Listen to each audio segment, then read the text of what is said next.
Online. Thank you for your patience. We just had C4, who was doing the introduction for their great organization. And I was just talking about Calvert County Commission for Women. We're partnering with C4 and the Calvert Library to bring the financial literacy series that happens the last Wednesday of the month. Next month, we have a presentation on the basics of investments. And again, at 6:30 to 7:30. Last Wednesday of the month. Also, we have the clothes closet where we have gently used professional clothes for any woman who's interested in coming by. And that is going to be at St. Paul's in Episcopal Church in Prince Frederick. Our next dates for that are May 17th, June 21st, and July 19th from 9 to 11.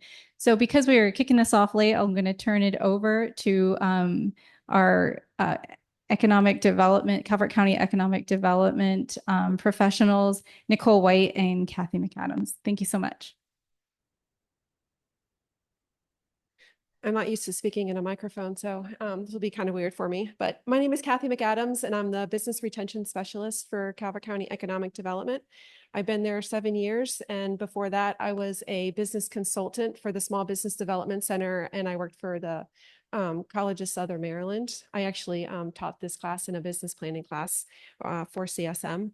And then I'll turn it over to Nicole. Oh, and I do business retention in Calvert County. And what that is I make sure that the businesses that are here in Calvert County are happy and thriving.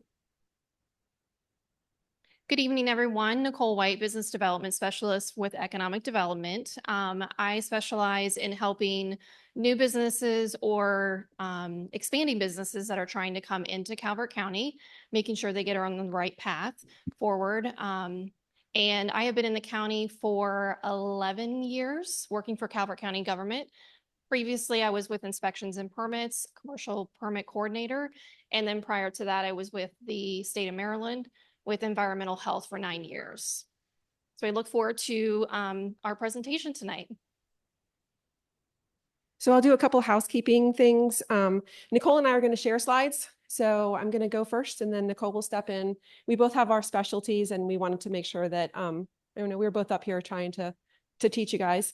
We will hold questions till the end because we have people in the audience here and then we also have people on Facebook. However, I don't like to stand up here and talk by myself. I like to have interaction from the audience. So I hope that you guys will participate and people online can type questions into the chat and Isabella, who's behind the screen there, will shout them out to me and we can take it from there. So basically, the reason for this class or this workshop is to kind of break down starting a business. It can be pretty daunting. Most days, that's what Nicole and I do, is we answer the phone or we go to businesses and we kind of are the ombudsman for the businesses in the county. We help them to navigate the way through. We love it when people come in with just an idea and they want help because we want to be able to get them through the permitting process. We want to help them to save money and time.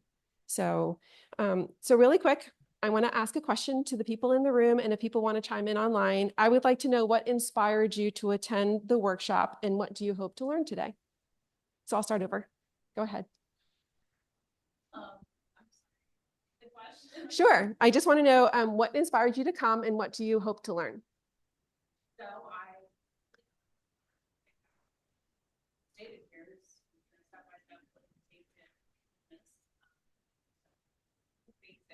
okay.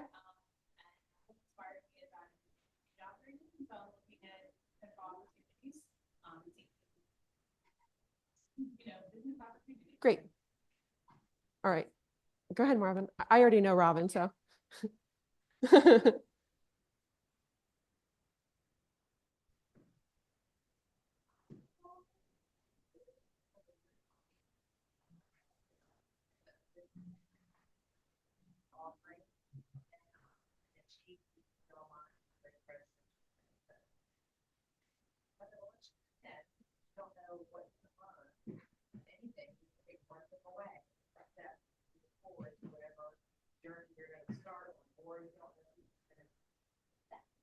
What environment they're in, small or big, when you meet somebody different, And I also feel like when you ask questions and we're more interactive, we learn from each other. So go ahead. I want to find out the basics of starting a business. Not so much for myself, but I have college age and a little bit like young adults that are like more, have that more entrepreneurial spirit than I did. So just wanting to learn more, maybe for us to help them reach their goals. Perfect.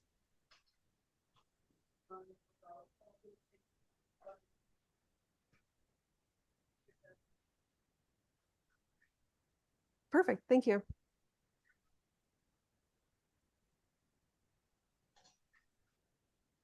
Okay. Thank you. And then I'll stop with Dawn in the back. Go ahead, Dawn. Perfect. Thank you. Okay. So basically, I feel like people, oh, I'm sorry. Go ahead, Isabel.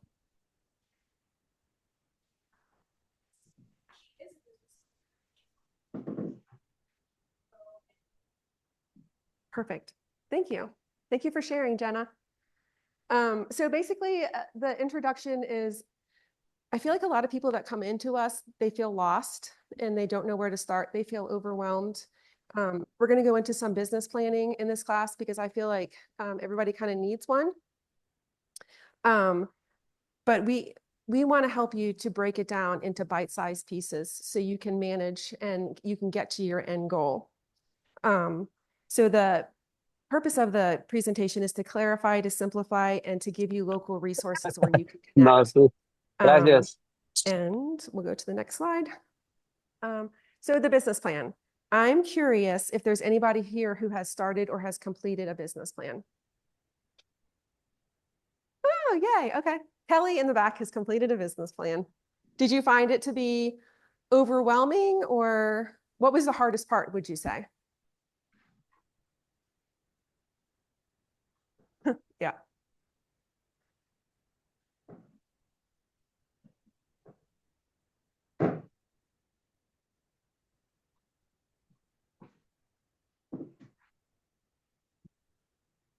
Perfect. Robin, did you do a business plan? Yeah. Okay. For all of you that don't know, Robin has been in business for a long time. So yes. So we have somebody we have a couple people in the room who are actually already business owners. I do want to tell you that a business plan is not a book or a novel. It is actually something that you're going to give to your banker or to your investor or somebody who is going to help you with your idea. So don't get overwhelmed with it. The handout that we gave to you, and for the people who are online, we can share this information with you. We actually gave you a business plan worksheet. And the purpose of this worksheet is just to start to get things from your brain onto the paper. And that is usually the hardest part. We have a bunch of financial templates or other type of templates other than this. So what I would like for you to do with this is, if you are looking to actually start a business, come to me or to Nicole with this and say, this is what I'm doing. And this will really help us to navigate you to the next steps. And it'll also help you to hone in onto your ideas. And I'm hoping that it won't make you feel overwhelmed at the end of the day. So I'm going to pull up this link. And I want to know, has anybody utilized the Small Business Development Center, or do you know about the Small Business Development Center? Perfect. Okay, so the SBDC is here in Calvert County. Our Board of County Commissioners actually funds a full-time business consultant that sits at CSM, and they do a lot of amazing things at no cost to you. And one of those things that they do is you can send them your business plan and they could do a third-party review of your business plan for no cost. It's a totally different situation if I were to do a business plan and I said, everybody in my family said, you know what, Kathy, you make really awesome cupcakes and you should open a cupcake business. And I go and I do a business plan and I think I have the best cupcakes in the world, but nobody outside of my family is looking at that business plan or that idea. So you can come to the Economic Development, or you can come to the Small Business Development Center, and you will get a real world feedback and critique on what it is to have a great business plan, including financials. So I did want to show you real quick. Once again, when I send you the slides, the links will already be in there, but there is a plethora of low and no cost trainings in here that you can go and do. And one of them is business plan development. They have a bunch of, you can view their calendar here with all of their events, and they're broken out by month, and you can click on them and take them. There's financial literacy, there's even AI classes. So there's a lot of free resource right here for you. And once again, we have a business consultant that is dedicated to breaking it down and sitting down with you. That's what she gets paid for. And we make referrals to her. And her name is Katrina Briscoe.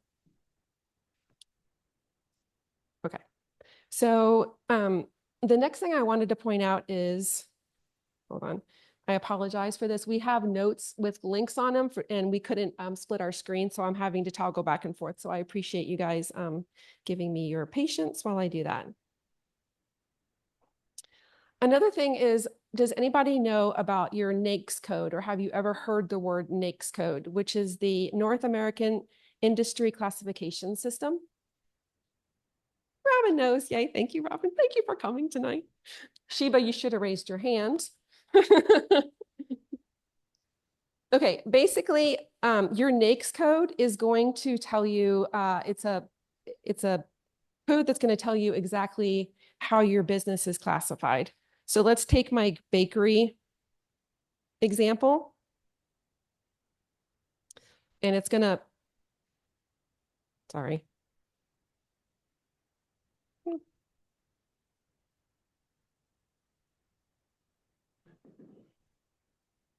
Okay. So it's going to come up and it's going to tell you all different types of bakery things. And you're going to pick what best fits your business. And then, so let's just say you're a dessert frozen manufacturer.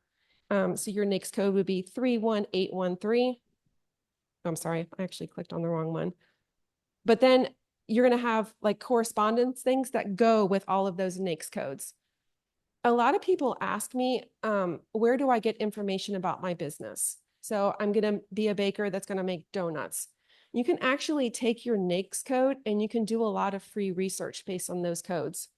Also, if you're doing any type of government contracting opportunities, you need that NAICS code. That's how you're going to find contracts and things like that. So I wanted to point that out just so if you ever hear the word NAICS code, you understand what it means. Okay. Okay. One of the other big things that I hear are people don't know how to do financial projections. The bank is going to require you, if you're going to go to a traditional lender, they're going to require you to have 3 years of financial projections. But don't worry, because you have resources. Not only is there the Small Business Development Center, there's also SCORE. And what SCORE is, and I'll click on a link for you here. SCORE is also no cost to you, and it is retired business owners who volunteer their time to sit with you and go through anything that you need to ask about business. And they actually have subject matter experts. And I just actually took this class the other day. It was a webinar. It was no cost to me, and it was 90 minutes, and it was from an accountant who used to own an accounting firm, and he taught a class all on financial projections. And I think we have, so yes. So part of that class was this free download of a plug and play different types of financial items. I know it looks daunting, but don't let that fool you, because there's sheets in here that can help you go through it. But I just wanted to show you. So this is like a balance sheet. So basically you put these numbers in and it's going to give you everything that you need to have financial projections. And it's going to help you also to project. So one of the things is, it's like, I don't know how to how much money I'm going to make the first year that I'm opening a bakery. I don't know how much it's going to cost me. I don't know how many customers I'm going to have. Let me also tell you that if I'm making cupcakes and I like chocolate, I am not your customer. Your customer might like vanilla. And just because you like chocolate cupcakes doesn't mean that that's the only type of cupcake that you need to make, right? So you might want to make other things other than cupcakes. You might want to have smoothies, or you might want to have cookies. You need to diversify what you're doing. And once again, you are not your customer. So you have to think about who is your target market? Who are you trying to attract? Who is eating your donuts? What do they look like? How much are they going to spend? And a part of that is what the business plan is all about. It's taking your thoughts and your ideas, putting them on paper, and then making the financial projections to make sure that you can stay in business. So I'll ask this question. How long do you think an average business survives? Anybody? Even online? In general? Make it past 3 years, that's pretty good. Exactly. 3 years. 3 years is usually the lifetime of a business. And I will tell you the reason why is because usually that's when their cash flow is drained and they can no longer stay in business. So it's something to really take into consideration. And you guys have probably seen it yourselves, right? You're like, oh my gosh, I just went by that place a couple months ago and they've only been here for a short period of time and they're already gone. Where did they go? We see it all the time. So SBA, and so the reason why you're going to do a business plan is if you're going to apply for an SBA loan. And I get a lot of questions about SBA lending. What happens, the reason why you're doing SBA lending is if you go to a bank and you don't have the credentials to do traditional full funding, if the bank is an SBA lender, the SBA will cover that cost if you default. So the bank loves it, right? Let's say I open my cupcake business, I get $100,000 loan. In 3 years, I'm still paying on that loan, but I file bankruptcy. So the bank isn't going to lose all the money that put into that business. That SBA loan is going to come in and cover that for you. You can't apply for the SBA, so you can't just go to the bank and say, I want to have an SBA loan. The bank will review your business plan and your financial projections, and then they will decide whether or not they want you to have that SBA lending. Also, if you're going to put in for grants, I think probably one of the top questions that Nicole and I get is, tell me about grants. And until COVID happened, our economic development never had a grant. But because of COVID, we had a lot of funds that came in to help businesses stay alive. Those funds have quickly evaporated and we don't really have many grants. We do run a grant page that I think that we're going to show you tonight that has a list of all the available grants that are out there right now. And our assistant Grace updates it almost on a daily basis as we get grants that come in. I want to share with you that most grants are not something that you will be eligible for until you're at least 2 years into business. And that is because they want to see that you have cash flow. So just keep that in mind. There are very few startup grants that are out there. And if they are startup grants, they're usually pretty minimal or they're focused on specific industries such as childcare. So, and then also you want to have a business plan if you're going to have any type of investor. So somebody who's going to give you money to help you fund your endeavor. The basic financial statements should be a cash flow statement, a profit and loss statement, and a balance sheet. And that score sheet that I just showed you has all of that information. If you don't know where to start, please do not get frustrated. Nicole and I have a million resources for you. And actually tonight, it was really hard for me to just break it down into just a couple things that I can put on a slide. But the worst thing that you can do is get frustrated and walk away from it because you have free resources that are here. And if you come in to meet with us, or if we refer you to the SBDC, we can look at where you're at and where you're stuck, and we can help you get quote unquote unstuck.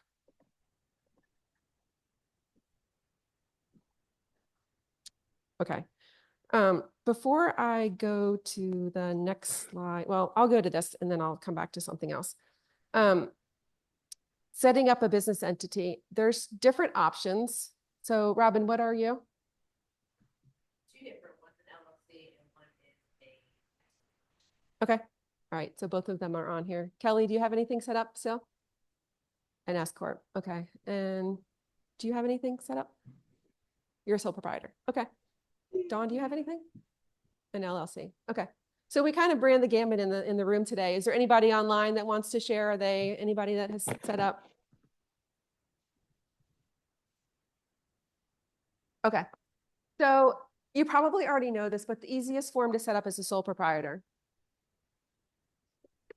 Basically, if you call the business your name, let's just say I'm going to do Kathy MacAdams cupcakes or whatever, you don't have to register at all. But if somebody eats my cupcake and gets an allergic reaction and sues me, I am not separated from my business. They're suing Kathy MacAdams. They're not suing the S Corp or the C Corp or the LLC. Those separate you from your business. So that's very, very important to understand and to learn. Even though it's easy to set up, there's always you get what you pay for kind of thing, right? So the owner is personally liable. Now, for a sole proprietor, if I don't want to call myself Kathy's Cupcakes, let's just say I want to call it Cupcakes Around the World. I can still be a sole proprietor, but I can do what's called a trade name or a DBA, doing business as. It's very cheap to do that. It's about a $50 charge. And you can use that name and nobody else can use that name. So that's pretty important to understand. A partnership, basically it's you and whoever else you're in business with. Since you're in this audience, I will tell you, if you're going to do a partnership, make sure that you are the majority owner of that partnership. Because if somebody leaves the partnership or if they pass away or something happens, you have the majority owner of that partnership.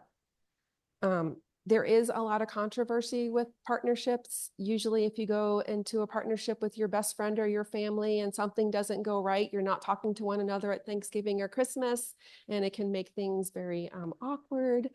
But it's just something to think about. It's no longer just you, it's you and other people and other people's opinions.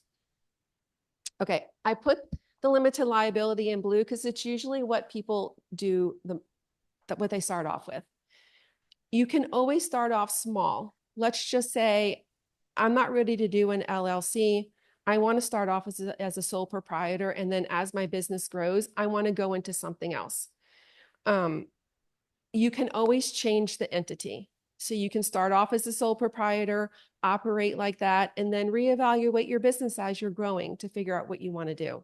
Maybe you're going to add some things to what you're selling and you're worried about the risk, or you're growing and you want to diversify. Maybe you want to sell some stock. These are all options for you to do. So you can start off slow and just take a little bite. And then as you're growing, you can definitely, jump in and do more. So I did want to share this with you. The SBA has a really nice outline here of more in depth on what each of these terms means. So if you want to know more about, what is an LLC, I put these links in the slides that you're going to have, and I really recommend you spend some time looking at them and also talk to an accountant, somebody who's going to help you to know what type of business you're doing, what kind of write-offs you can have, those types of things. So do your homework. Don't jump into something that you could potentially be losing some money from in the future. Sorry. And then also SCORE has a free training that you can do that is an hour long. It's no cost, and it will help you to pick out your business entity. It just kind of educates you a little bit more, because as you saw on the slide, there's a lot of choices. You could do a lot of different things depending upon how you want to set up your business.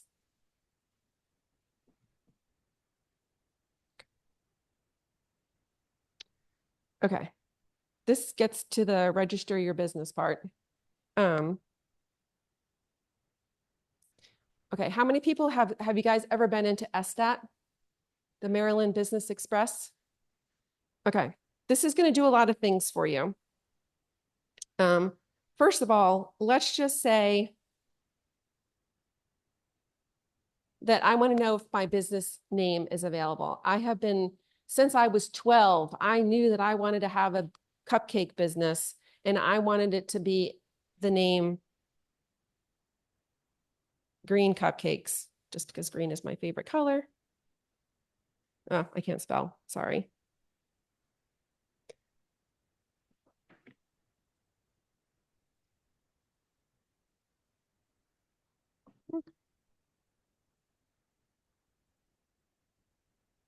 Okay, so Green Cupcakes is available in the state of Maryland. This is only pulling data from Maryland.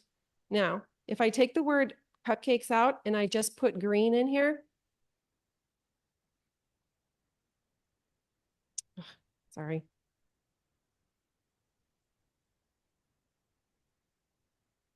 Okay, here we go. You can see here all the names of businesses that start with the word green. Let's just say I'm going to pick Green Acre. Well, I'm going to pick Green Acres LLC. If you want to name your business Green Acres LLC, that name is taken in the state of Maryland. But here's what you do. See where it says L period, C period? You can change that to just LLC, no periods. And as long as there's no business with the name of Green Acres LLC, you can claim that name. You can also take that name if it's forfeited or dissolved within the state of Maryland. And let's just say you want to be smart and you say, you know what, I'm going to do Green Acres LLC, but I want to know who owns the other Green Acres LLC because I want to do some research on what they're doing. So then you can see who owns it. You can see their filing history. They had to have a resolution. They made some amendments. You can see how long they've been in business by what they've been filing. And I want to point out something important here too. You can see if the business is in good standing. It's very important if you're doing anything with government, federal, or and actually just operating your business, because if your business is not in good standing and you have insurance, which Robin can probably talk about this, your insurance could not be viable in the state of Maryland.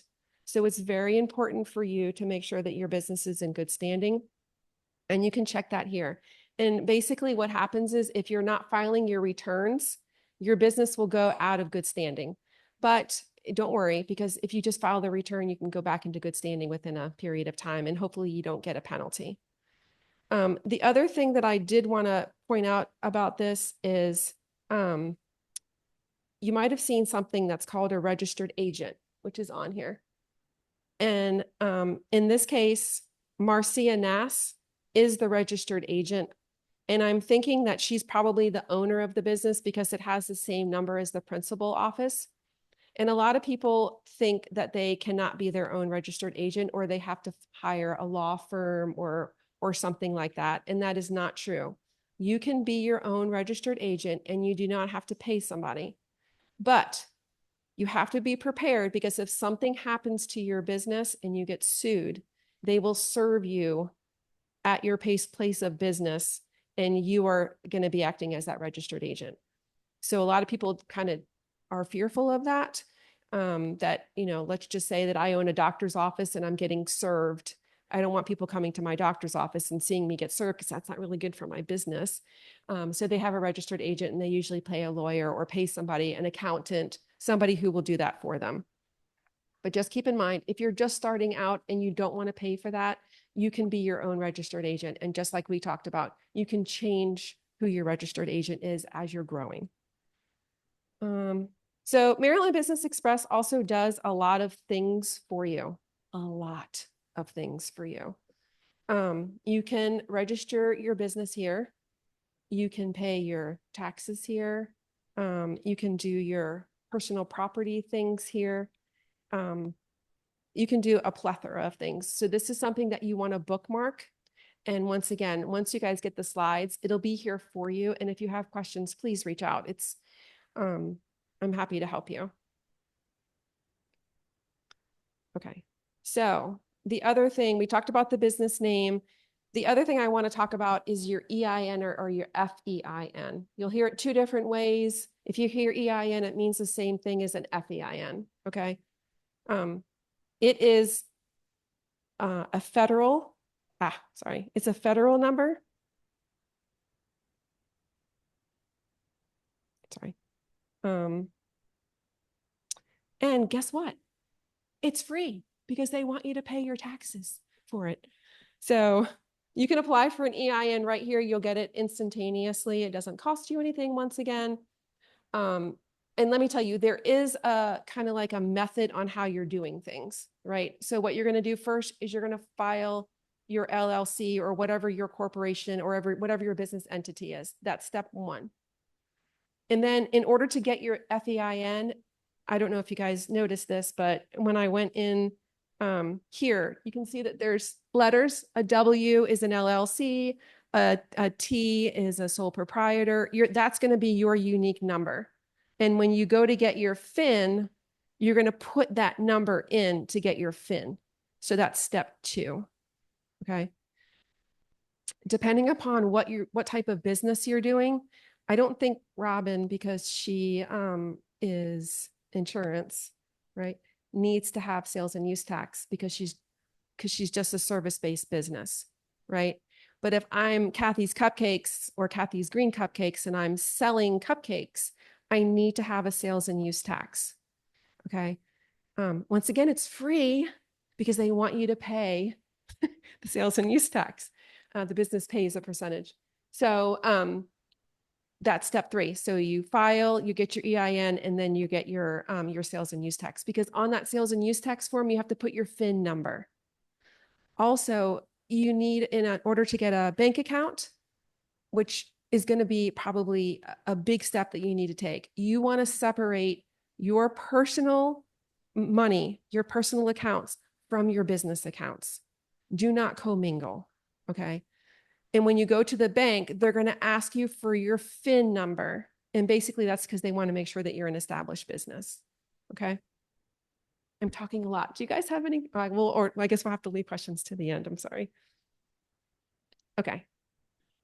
So we have a little information in here if you want anything about setting up a business bank account. Usually I recommend go to where you're banking now personally. Or the other thing is go to a credit union. And the reason why I say this is they usually are a little bit more friendly when you want to do business type of lending. And you can even set up more than one bank account if you want. I wanted to show you this link as well. This is basically a checklist for how you should start your business. So if you want to know, what do I do? Where do I go?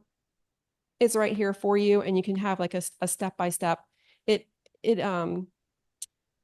talks about, personal property. I had somebody reach out the other day that has been in business for a year, and she didn't realize that she's a salon, and she didn't realize that she had to file sales and use tax. So she got her hand slapped a little bit, and she had to pay back payment and things like that. So if you guys have questions, please reach out. We're more than happy to help you. We don't want to get you into a situation where you're, you don't know, and you're not doing anything wrong. You just don't know. Okay.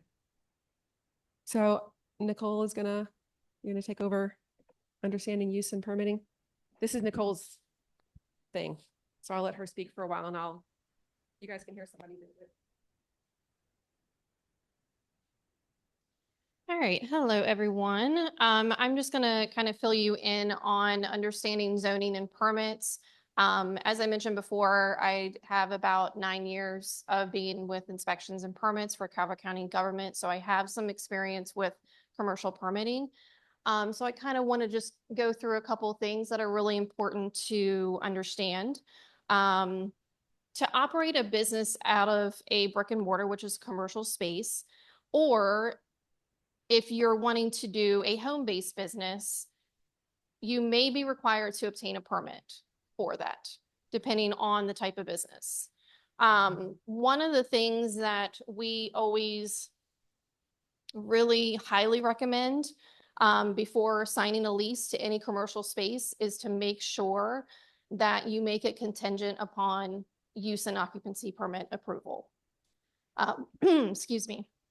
We get a lot of businesses that will sign a lease. They'll put down money or they'll even go into a space, and then they find out that they were supposed to have a use and occupancy permit, and they may get a slap on the hand from the county government permits office.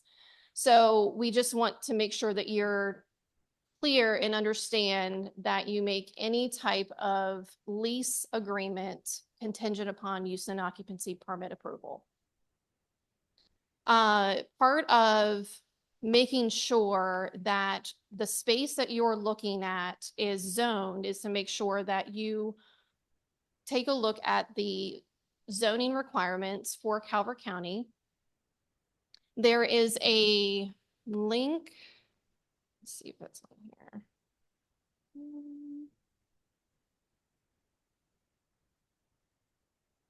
Yep. So if you go to the Calvert County website, there is a Calvert County interactive map, and you can go to the website and put in any address in Calvert County. So if you go up to this blue box here, you go down to find a property, and you can do it by the address, the tax account number, map and parcel, or even the deed reference. So we're just going to do an example by using the address. Oops. So I'm just going to put in a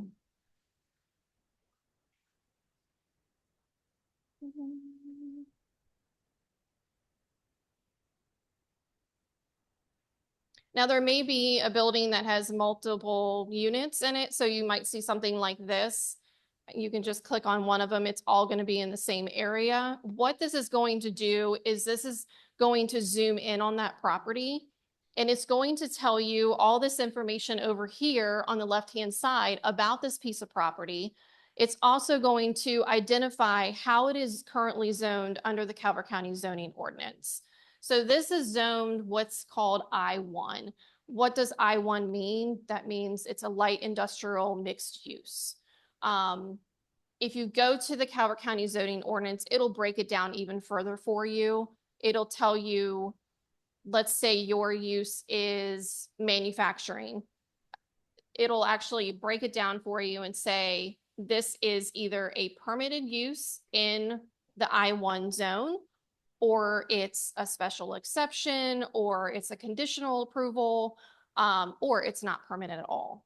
So you always want to make sure that you search for the property, see how it's zoned, identify what your use is, and then refer to the Calvert County zoning ordinance and make sure that that all lines up. Yes. The address, but then there's your place they're looking for, you say the zoning is I-1, but then you described that was semi-industrial, light industrial. Light industrial. That's in the Calvert County zoning ordinance.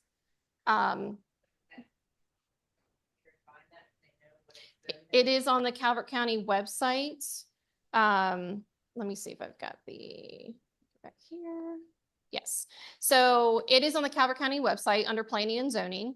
And I have a link here, and it'll also be in the slides when you all receive it at the end. I will say the Calvert County zoning ordinance is a very large document. It can be very daunting. And the one thing I do like about the Calvert County zoning ordinance, they just updated it as of March 1st, 2025. When you go to the contents of the document, you can click, let's just say uses. You can actually click here and it'll take you directly to where the uses are in the document instead of you having to scroll through the entire document. So you'll see where it starts, general uses, agritourism, business and personal service. And what it will do is give you a definition of what each use is. It'll also tell you when you're looking at the use table, and I'll show you that in a minute, it'll say whether there'll be a P, a C, an S, SE, and so on. It'll tell you what those mean. So if it's permitted use, or if it's a conditional use, a special exception, and so on.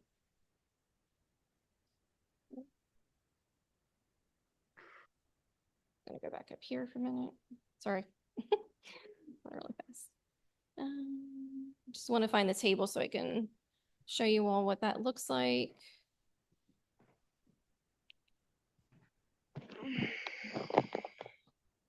Huh?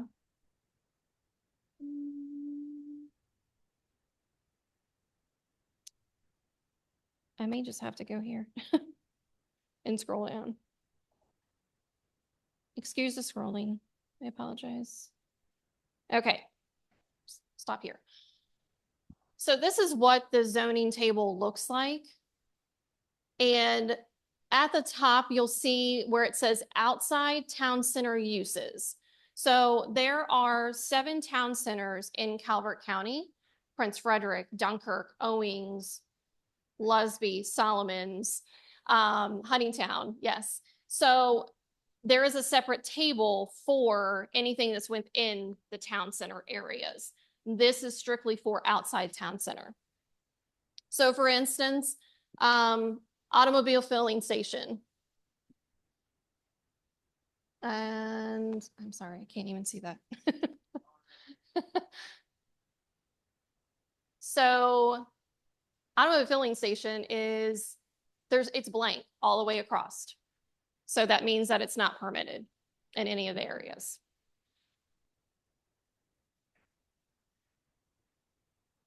Storage of motor vehicles. Yep. So you'll see it's got C all the way across. So in any areas of the county, except for town centers, it is a conditional use. Now, it'll refer you to the section all the way over to the right of the zoning ordinance. So you would go to that section in the uses section, and you would look up what those conditions would be for that particular area. And again, it can be very daunting. It's a lot of information. There are even things that Kathy and I will look up for businesses that we don't understand. So we have a great relationship with planning and zoning staff, and we typically will reach out to them just to verify, what this use will be. A lot of uses that we come in contact with are very unique in their own way. Because not every business operates the same way, and they may have a specialty that they add. So we refer to this, and then we go to planning and zoning and just confirm with them that that is the use that it would fall under. And if there's a particular use that you're looking at doing in the county, and it may not necessarily be in the zoning ordinance, the zoning staff is very flexible, and they work with businesses to figure out where their use will fit in, because not every single use is going to be listed in the Calvert County zoning ordinance. Just there's too many. Let me go back to the slide here.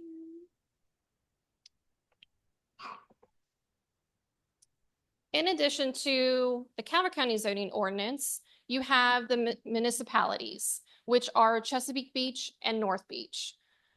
They have separate zoning requirements and requirements just for their towns. So if you were looking to open up a business in either one of those municipalities, you are more than welcome to reach out to us, and we can make sure that you have the necessary information to reach out to them. We have their contact information in these slides as well. I'll just go to Chesapeake Beach real quick, just to, oops, nope, nope, maybe not.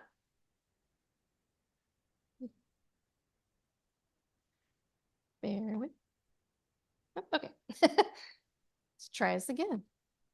Okay, so this takes you to the Chesapeake Beach Planning and Zoning page. They have their own planning commission. They meet each Wednesday of each month, and they have all of their information on the left-hand side that you need in order to submit. Their contact information is, I believe, at the bottom here.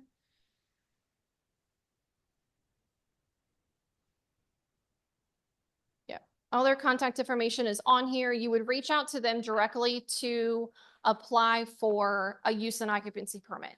However, once you have the town's approval, you also have to get Calvert County use and occupancy permit. So there's almost like a two-step process for anything within the municipalities. So once you have their approval, then you come to the county, you get their use and occupancy permit, because the town of Chesapeake Beach doesn't do building inspections. So if you're making modifications to a space that you're wanting to go into, then the building inspectors, electrical, plumbing, gas, they're all going to do those inspections, and they will require those permits.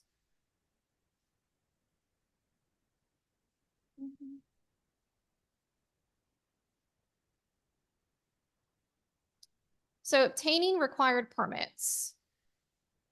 The Department of Planning and Zoning, Division of Inspections and Permits, they have a webpage that has a lot of useful information. And this is where you'll start, is do I need a permit? This is going to take you directly to the page. They have a video that you can watch that has some very useful information. And they have 3 steps here: finding your property, which we've already went over.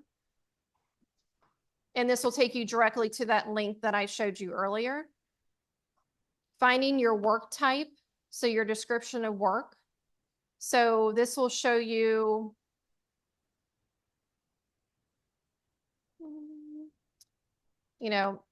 some of the different things: a commercial addition, commercial alteration, and what those mean.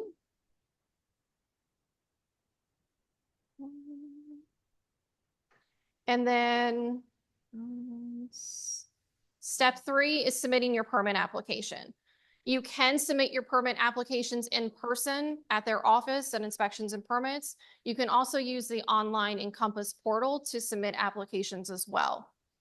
We also have, at the end of the slides, we'll have contact information for the coordinators for residential, which would be home occupations, and for commercial permits. So we'll give you their direct contact information if you need additional assistance with submitting your application. You understand dirty clothes. Bring up pizza. So they also have a lot more. Yes. Yep. There's also use and occupancy, like use permits without modifications. So if you aren't doing any work to the facility, then you could just get a use and occupancy permit through that link. Yes. Yep.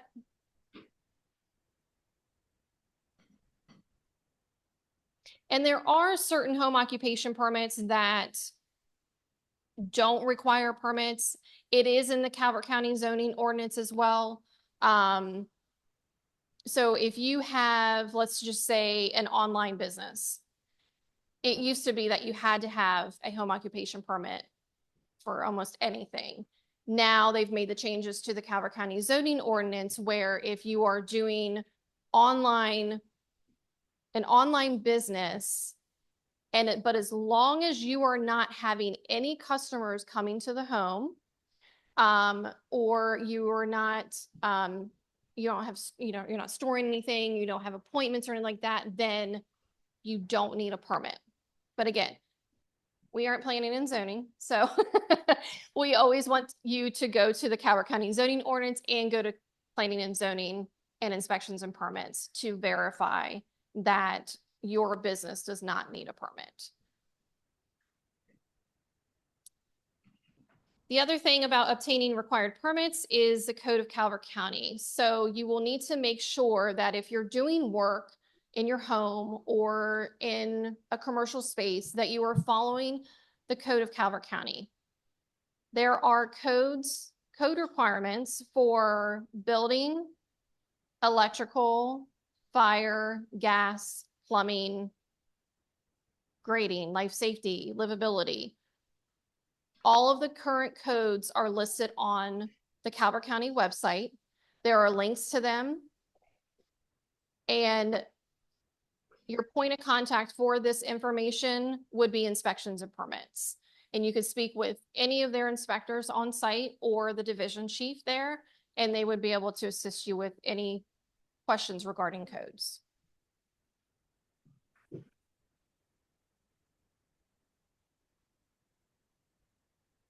Different type of business, like services, right? Mm-hmm.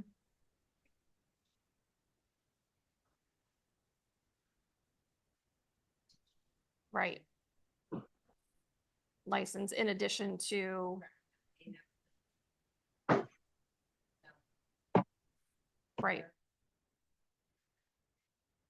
Mm-hmm. Yes, for the space. Yeah. Anytime that you are,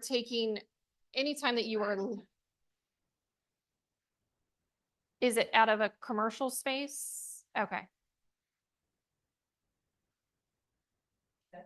Yeah, like I don't have, I'm not required as a, just distinguishing different businesses, I'm saying, so if I'm not selling a product, I'm selling a service. Mhm. Like even if you were a consultant and you had a space, you rented an office space or you were there, Mm-hmm. there's no, you don't have to get into that. You do.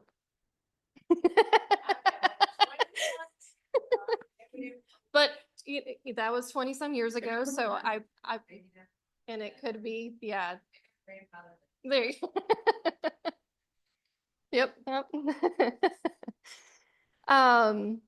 Again, we have the contact information in the slides, a link here for any contacts with inspections and permits, whether it be code questions, permit submittal questions. We'll provide you that information at the end.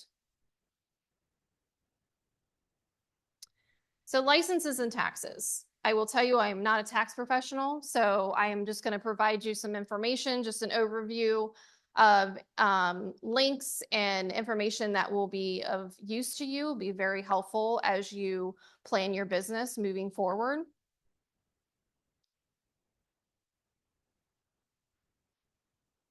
State licensing.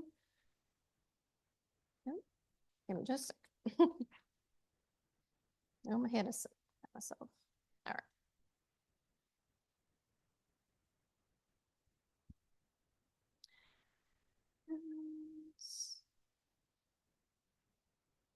Okay, I have a question for everyone.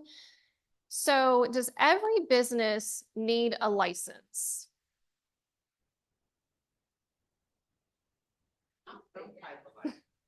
Okay.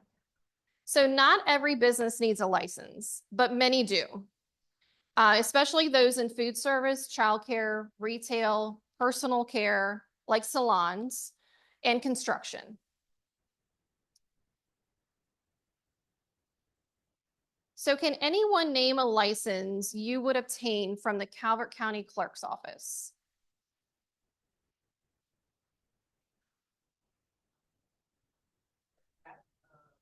Yeah, that's pretty good. Get your,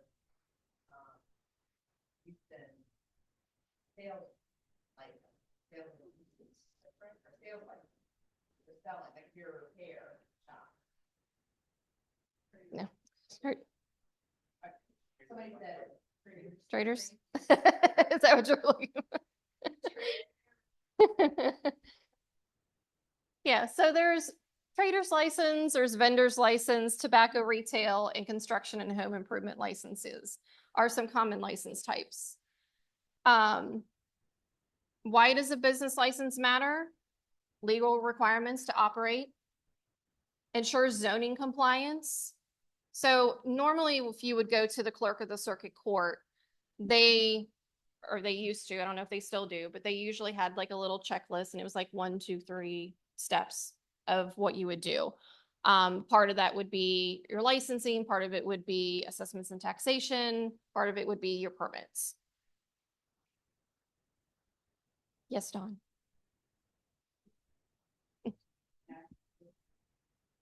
Oh, oh, nice. That is nice. So you don't, now you don't have to walk around and.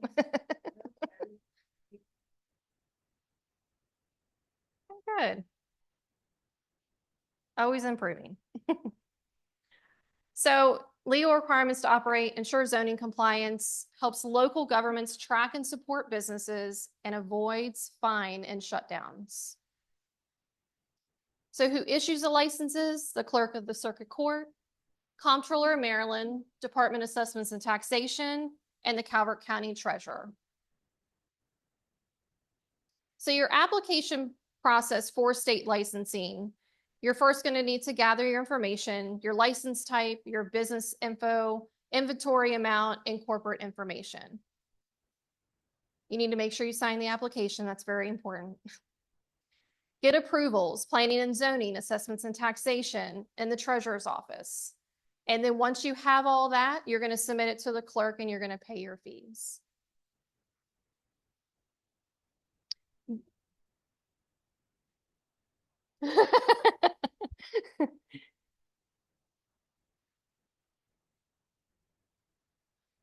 Personal property.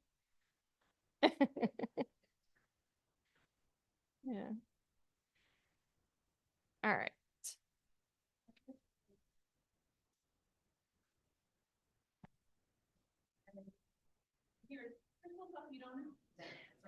There's a lot. When you get to that point. Yes.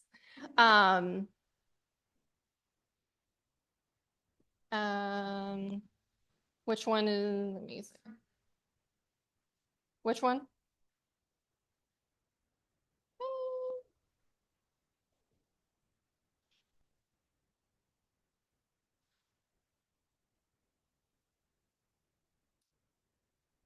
Hold on, Kathy. How do I get there?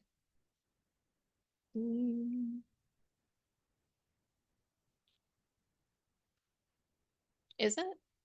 Okay. Yeah, it's not. Oh. Here. So if we go to the business license one. We started a little bit late, but we want to be respectful of your time. So we want to make sure that we have so many great resources to give to you guys, but an hour just isn't enough time to cover everything. And again, we're going to have all of these links that we're showing you in the slides when we send them out to everyone. This is a clerk's office webpage. It's very useful. Getting started. They have all of the links here that you can obtain for your permits and licenses in order to start, relocate, or expand your business in Maryland. So your Maryland Business Resources page, your Comptroller of Maryland, Department of Assessments and Taxation, Maryland Business License Express, which I know Kathy showed you that earlier, and Maryland Business License Online. It goes over how to apply and what you need to apply, contact information for planning and zoning assessments and taxation in the Calvert County Treasurer's Office, general information, inventory, costs, and then construction and home improvement licenses.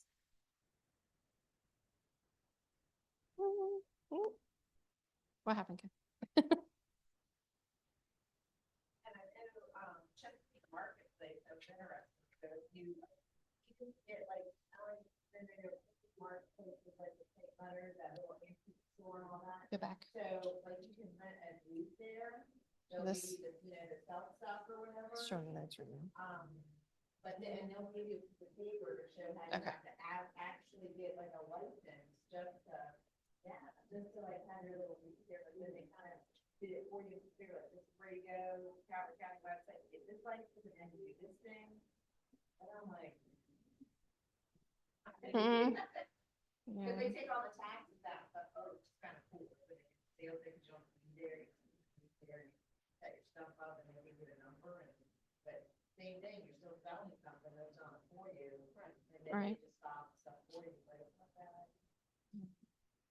Yeah, I think one thing online auction does that too. Yes.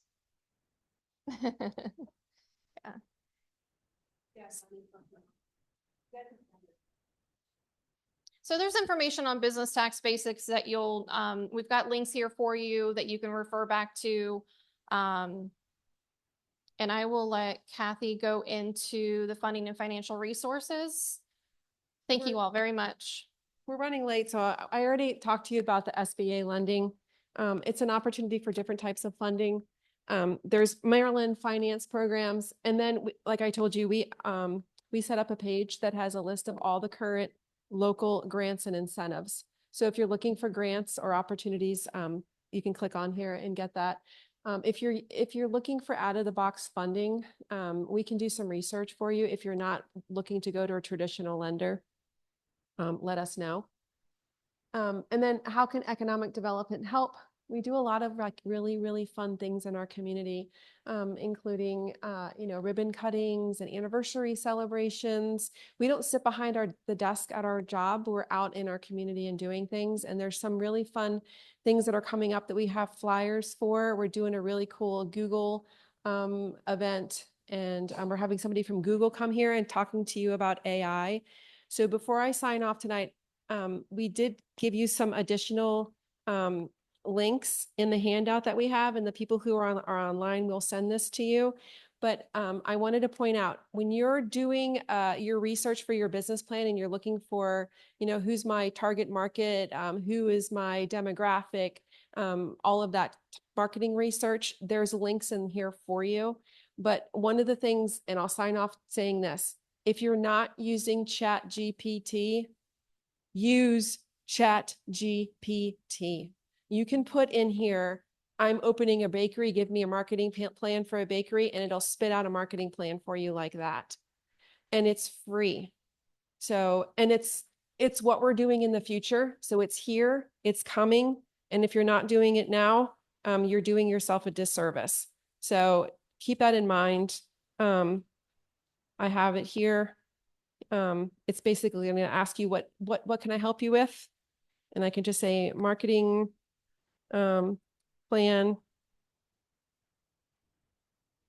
bakery. And it's going to give me everything that I need. Everything. And you can even put in here where you're at. You can make it gets smarter as you're using it. So you can even define it even more, saying Calvert County, Maryland. It'll give you your demographics. It'll give you everything. So look into ChatGPT to help you do some of your research for your business plan. You can even ask it to do things for you. Write me a letter to my lender. So, because I need $100,000 loan. Where can I go to get the best loan? What are the current rates? If you're not utilizing it, once again, this is the wave of the future, and it's here today, and it's basically your assistant. So, and if you need any questions, I'm actually been using it quite a lot, and I've been taking some classes. So let me know. I'm going to stop with that and just tell you our contact information is here. We're happy to help you. Oh, Dawn.